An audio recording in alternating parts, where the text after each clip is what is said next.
My guest today is Tim Draper, described as the Prince of Silicon Valley, the creator of viral marketing, instrumental to the success of Hotmail and Yahoo Mail, a major investor and contributor to the success of Skype, Baidu, and 40 other early-stage trailblazing companies. I met Tim at Microsoft on his 50th birthday when he entertained us with one of his famous songs. Hi, Tim. Hey, Bob. How are you? I'm doing really well. Terrific. When you Google Tim Draper, you get thousands of entries that paint you as this legend who's done absolutely everything. So what continues to get you up in the morning? Well, I think it's people who will transform or could transform industries and countries, and I think we're in such an exciting time right now that that the internet and all things electronic have every electron out there has transformed so many industries, and there's so many more to go. And it makes us all close. It brings us all closer together. Geographic borders start to fall. There's some extraordinary new technologies that make our lives better. There is a lot that gets me up in the morning. I understand that you're just as prepared to invest in an idea that's scribbled on the back of a napkin and tossed around at a meeting as you are in a business that has a 100-page business plan. Why is that? Oh, well, I look at it very differently. I am really investing in people who want to spend their lives transforming an industry and changing the way the world works and improving our lives. And if that happens on a napkin or a 100-page business plan, I'm good with it.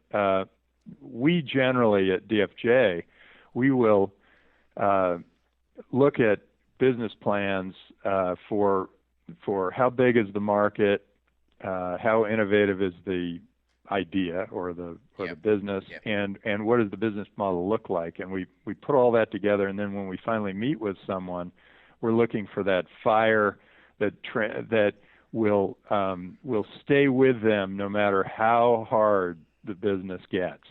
Right. We want people who will stay there forever, work hard forever. Well, most of those Lennon-McCartney songs were written on napkins and whatever, so it seems to work. You've seen lots and lots of successes. So what's the song? By the way, the song you heard me sing, I think I wrote that on a napkin too. I love your songs. For anybody who hasn't seen them, if you go onto Google, there's a bunch of them there. You'll enjoy them.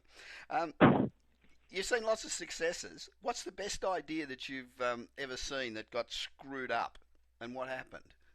Well, we've seen more failures than we have successes. Our successes are fewer and farther between, but we see occasional successes that become great successes, and they're so big that it allows us to continue to invest in the business, and that's what makes me so excited. But the best idea we've ever seen screwed up, well, it's usually when founders aren't getting along that makes a business not work. Yeah. And there are plenty of great ideas that get screwed up, but it's more often that a great idea becomes an industry, and there is a winner that comes after a bunch of attempts.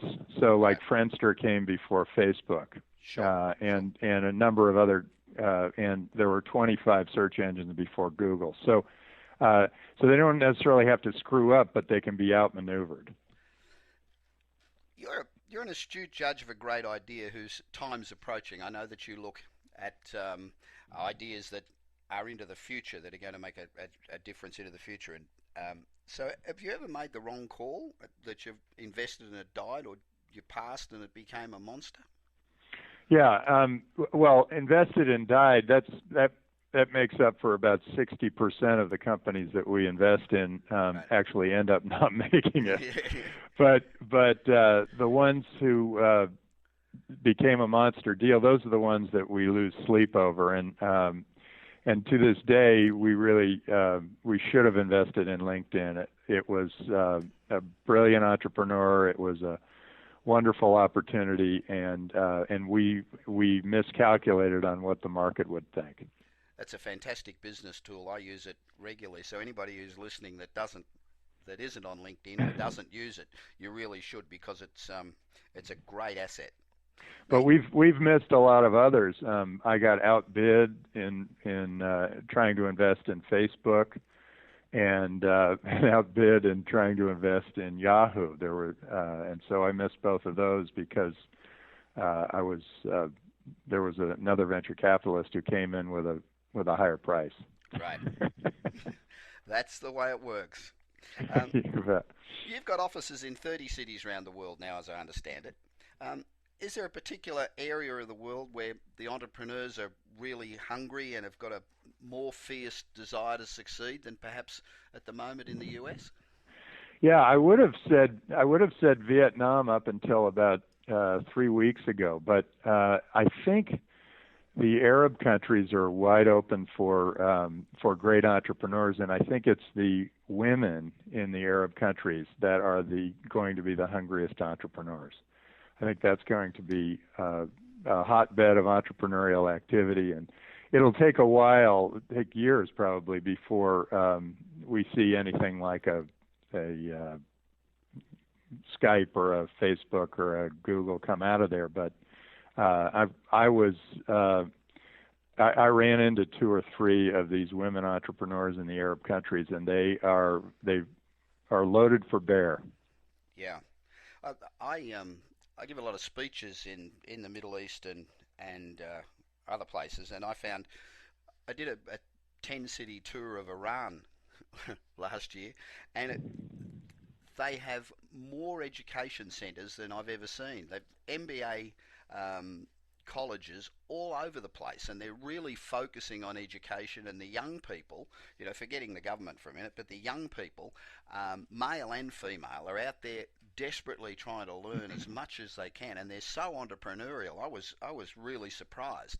I guess I read too many newspapers about what I expected Iran to be like, but I was really surprised just how hungry these kids are.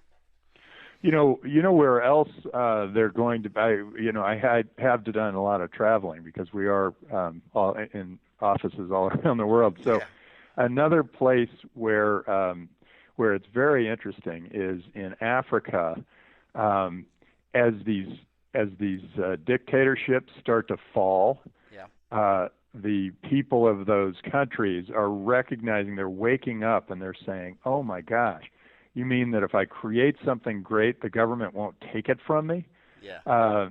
Then all of a sudden they're starting to wake up too, and so I'm very excited about these places that were really forgotten lands for quite a while, and now with the advent of Hotmail and Skype and Facebook and Twitter, people are now watching as bad governments fall and good governments thrive, and not only the governments thrive, but the countries thrive when they have a good government.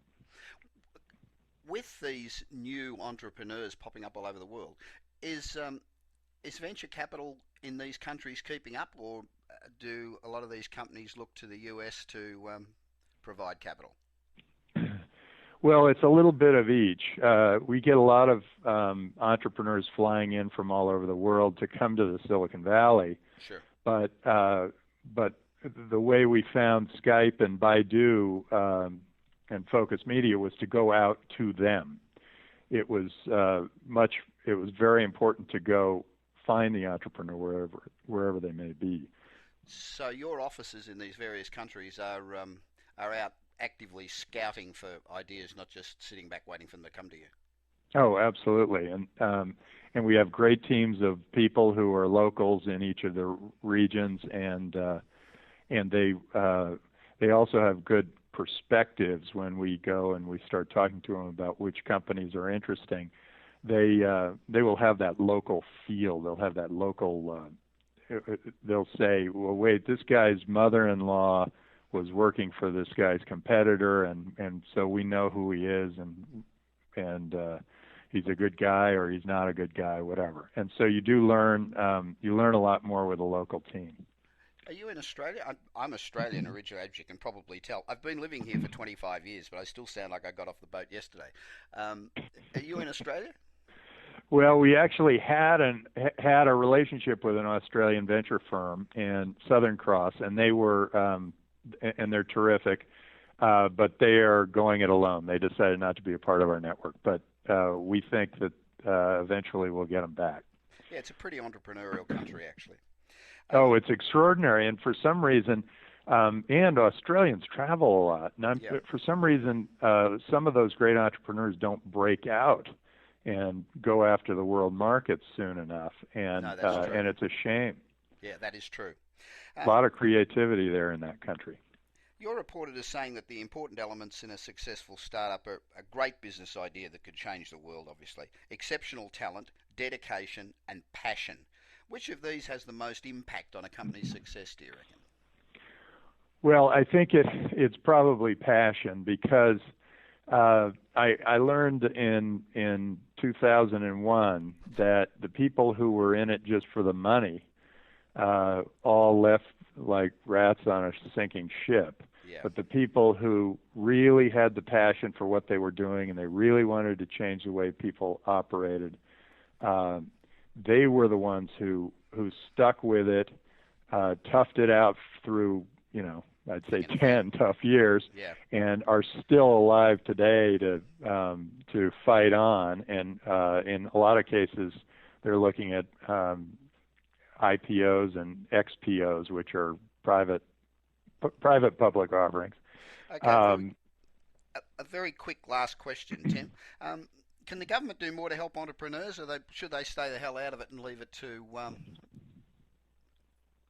private enterprise?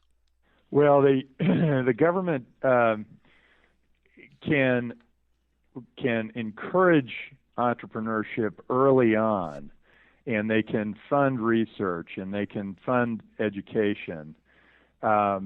But in general, when they try to get too involved, or if something becomes a success and then they jump on it, they can be too big a part of it. They can get in the way. They shouldn't. One thing they should not do is they should not pick the winners. They shouldn't fund Solyndra. They shouldn't try to make their make themselves be the venture capitalists. I think to create a nice environment is great, and I think things like bankruptcy law and rule of law are two things that every government should have. And I think once you have that, then I think you don't want to tweak with it too much. You just want to allow entrepreneurs the freedom to go out and try new things. And a government that is quick to regulate is one that kills creativity and entrepreneurship. So I would say hesitate until it's a real problem if you're going to regulate. Tim, thank you very much for your time this morning. I know how busy you are. I really appreciate it, and I hope we catch up again soon. Oh, great. My pleasure. Thank you very much for the testimonial for my new book. Greatly appreciate it. Great. Oh, great. It's a great book.